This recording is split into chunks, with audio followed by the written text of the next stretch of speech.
I don't remember inviting you. Oh, she must be talking about her party, I thought. She's probably showing off her fancy high-rise apartment to everyone. Well, I wasn't invited either, and I didn't want to go anyway. But Jasmine kept pressing me. Did you come here for a tour or something? She asked, looking at me with a smirk. You, who can only afford such cheap and boring clothes for your daughter. Hearing that, I decided to respond. Why shouldn't I be here? I asked. Because this is no place for someone as poor as you, she shot back. I said one thing, and it left Jasmine speechless. Her face went pale, then quickly turned red with anger.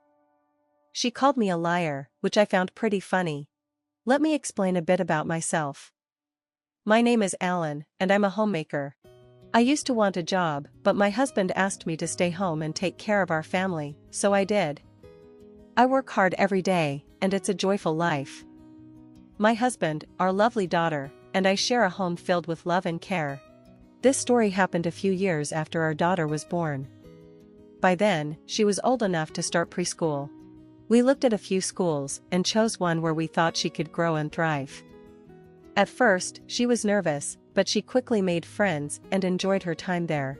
Through her friendships, I met other moms and made friends too. Most of them were kind, but a few were not so nice. One of them was Jasmine. Jasmine always acted like she was better than everyone else.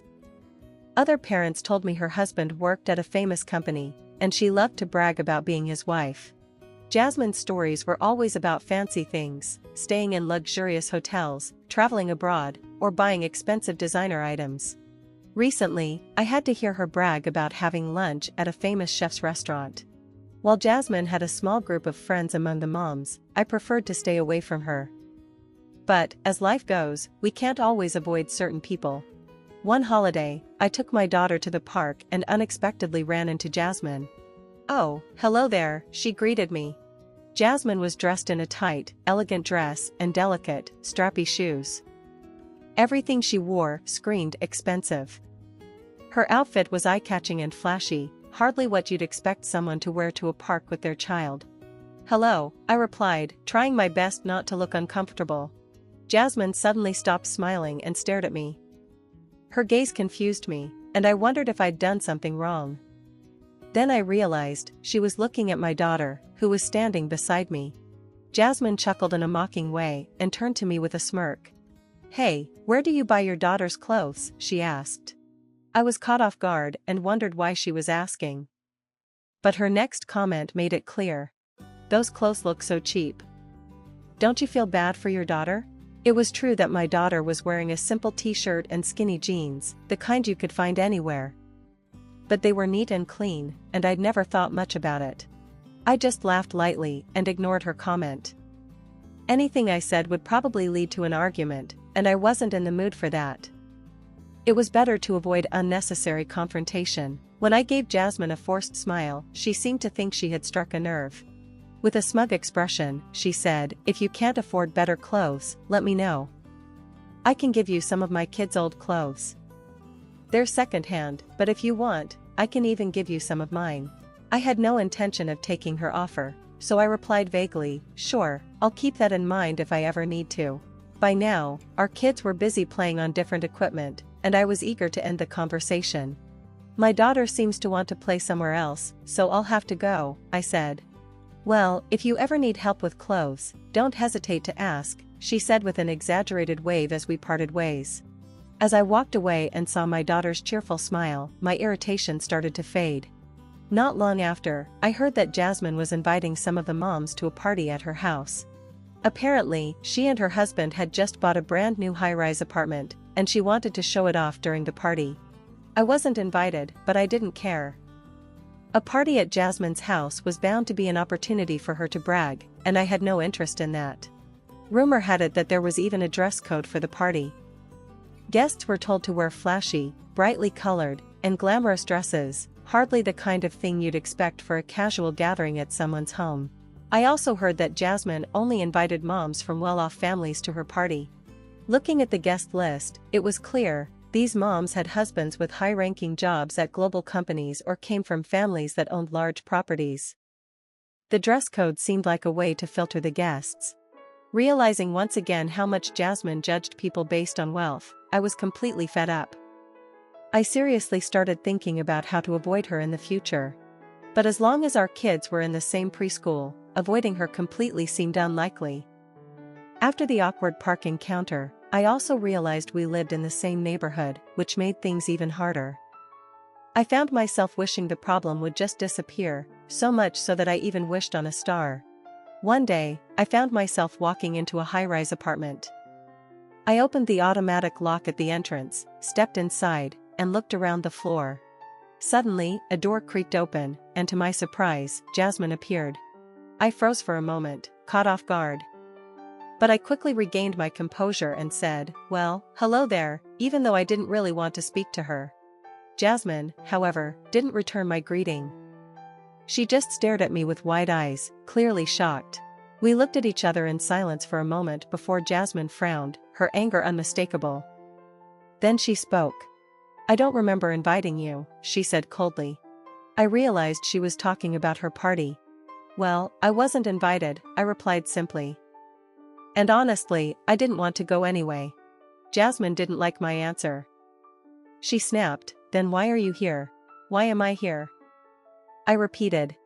"Did you come here to tour this high-rise apartment?" she sneered. "Even though you can only dress your daughter in such plain, cheap clothes?"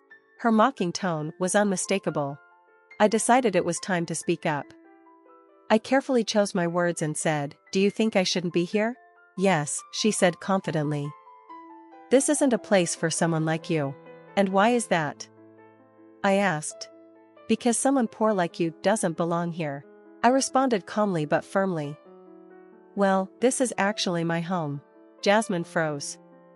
Her expression went blank, and her face turned pale as she processed what I had just said. It was obvious she hadn't expected that response. She blinked in disbelief, struggling to understand the situation. Then, her face flushed with anger. "What do you mean?" "Explain yourself," she demanded. I looked at her and said, "Let me clarify for you." I calmly explained to Jasmine, "Actually, my husband is the president of several companies. They're not famous, but they generate a significant income. Thanks to that, we live quite comfortably.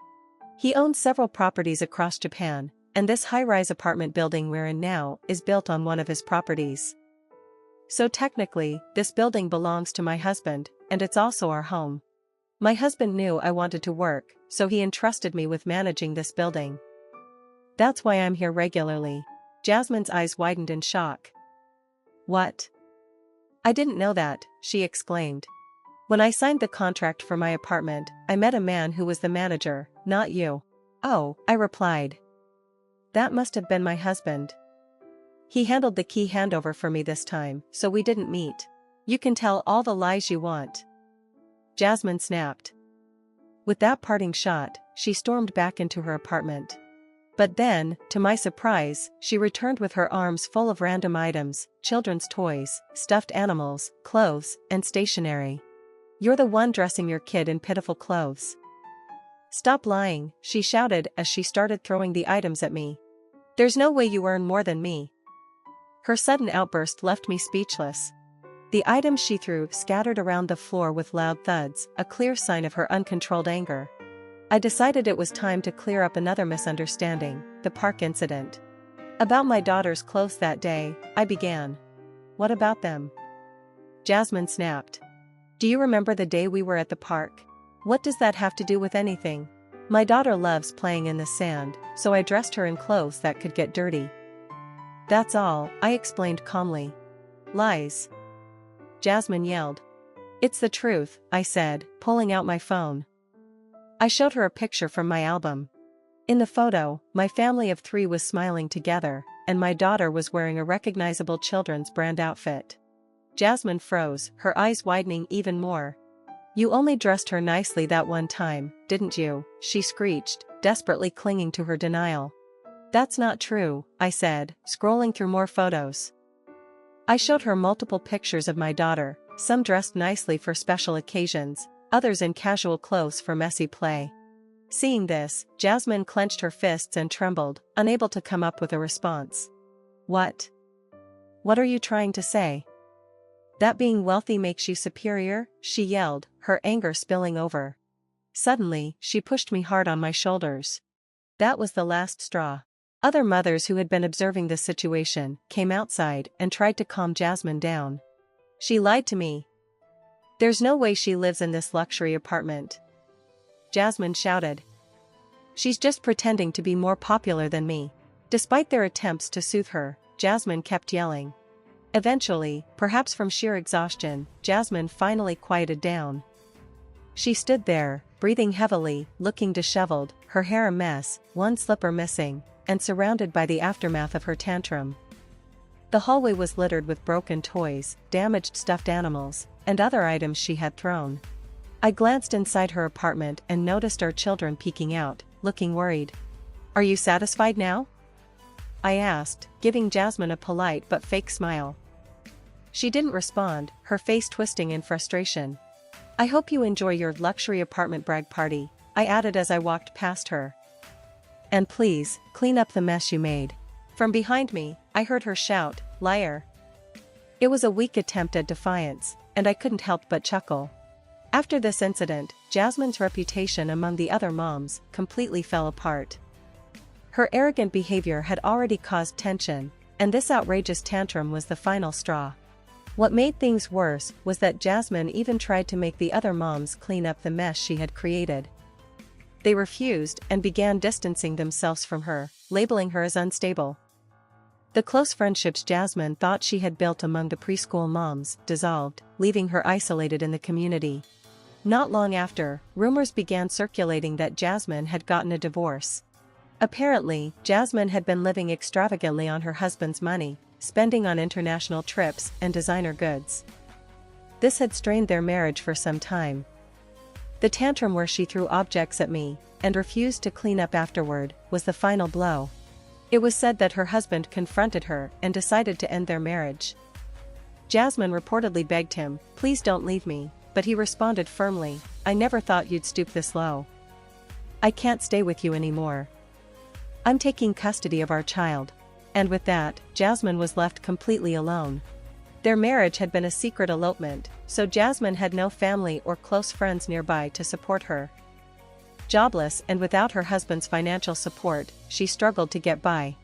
News of her fall from grace spread quickly, making it difficult for her to find work. Eventually, Jasmine found a part-time job at a supermarket. She now lives in a rundown, 50-year-old apartment with creaky doors, barely making ends meet. I hope that through all this, Jasmine has learned her lesson, not to judge people by their wealth.